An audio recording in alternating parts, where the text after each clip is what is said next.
ar ôl toriad bach, a hynny'n doriad braf, mae rhaid i mi gyfaddau. Gobeithio i chi gael cyfle i fwynhau'r haul. Mi gosef i'n ffwrdd am wsnos, ond cyn hynny oedd gennau rai dyddiau adre, a chyfle i wneud ambell i beth oedd wedi bod yn pwyso ers tro. Oedd na un gorchwyln arbennig oedd wedi bod yn disgwyl i mi wneud rhywbeth amdani ers amser.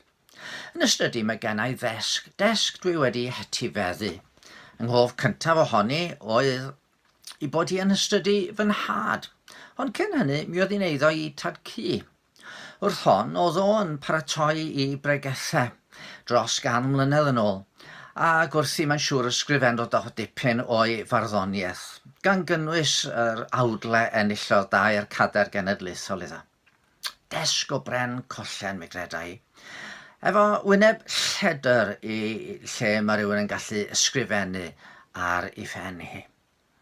Ond gyda'r desg mor hen, ymhell dros 100 mlynedd, roedd y lledr wedi breuo, a sawl staen lle roedd inc wedi gollwng ar y lledr dros blynyddoedd.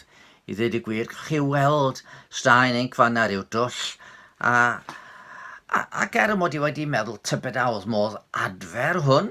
Mae yna raglen ar y teledu yn does, the repair shop, lle maen nhw'n trwsio hen bethau, ac un ar y rhaglen honno yn arbenigo mewn trwsio ac adfer lledr.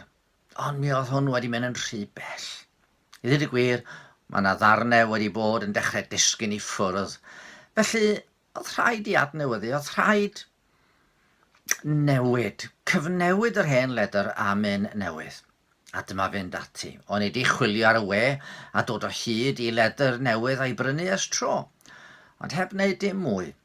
Rwan efo chydig o ddyddiau'n rhydd, mi oedd cyfle i dynnu'r hen un a gosod y newydd. Rwan, un o'r pethau sydd wedi dod yn bwysig iawn yn y blynyddoedd diwethaf ydy'r ffordd mae pobl yn gweld ni, yr image sydd ganddo ni. Ac nath ydyn ni ddim efallai'n honi'n bod ni rhyw bobl cool iawn. I ddweud y gwir, dwi'n ame a nath unrhyw un erioed yn ystyried i yn berson cool. Eto, mae'n siŵr yn bod ni gyd newyddus i bobl feddwl yn dda ohono ni. Ond gweitha'r modd, yn ein hanes ni gyd, mae yna bethau sydd yn dangos yn gwendidau.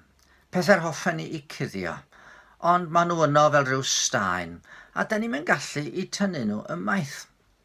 Falle'n bod ni'n llwyddo i'w cuddio oddi wrth y rhan fwyaf o bobl, ond mae rhai agos ato ni'n gwybod am yn gwendidau. A dros neb yn agosach ato ni na Duw ei hun. Mor braf yddai cael gwared ar hen staen. Cael rhyw gyfle newydd, rhyw image newydd, cael gwared ar breider sydd yn cyfiawnder. Y cyfiawnderau sydd yn ôl Eseia fel clytiau bydron.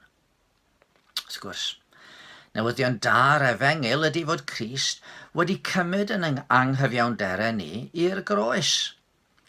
Ac i'r rhai sy'n credu ynddo, mae wedi rhoi gwisg newydd i ni.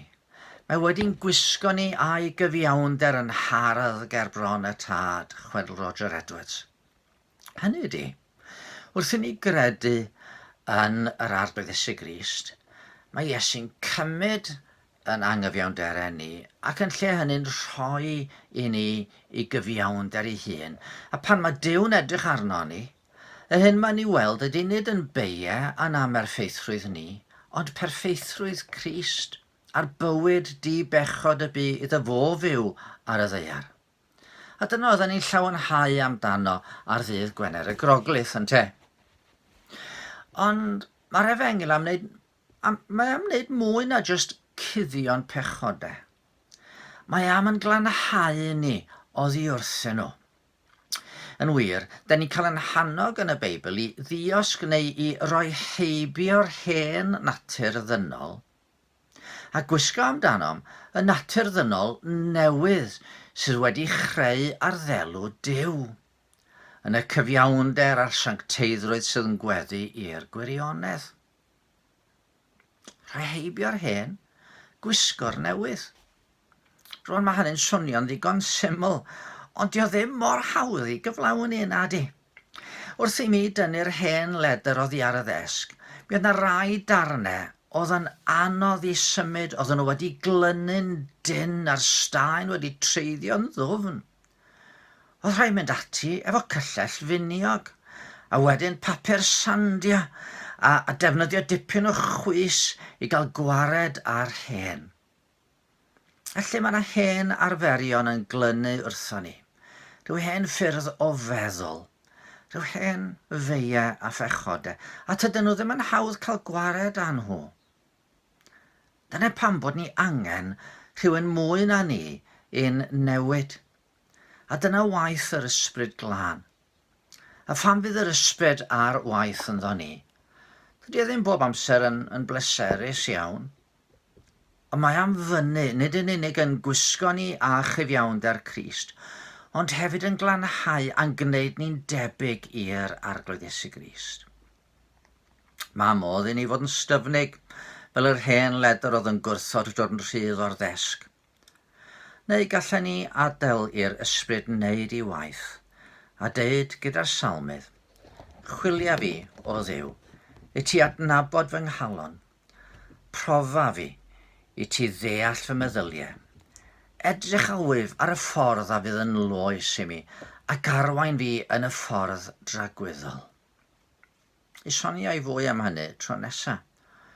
Ond yn y cyfamser, mae gen i wyneb newydd ar fy nesg, sydd heb staen o gwbl, lle bydd mwy o bregethau a myfyrdodau gobeithio yn cael ei sgrifennu os fydd Duw yn caniatáu. Gadwch chi ni weddio.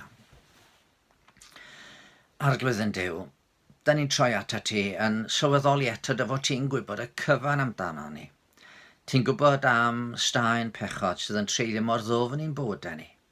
A da ni'n diolch dy fod ti yn barod i guddio'r cyfan trwy waed i'n harglwydd Iesu Grist.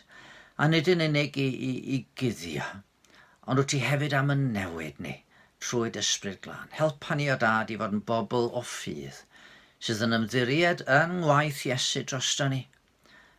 Ond hefyd helpa ni fod yn bobl sydd yn plygu'n ewyllus i ewyllus yr ysbryd, mwyn i ti gael gwneud y waith, ac yn unig gael adlewyrchu dy gariad, dy drigaredd, a rhywfaint o dy ogoniant di. Amen. Wel, mae'n braf bod yn ôl yma. Gobeithio'ch bod chi yn cadw'n iawn, ac ewch dan bendith.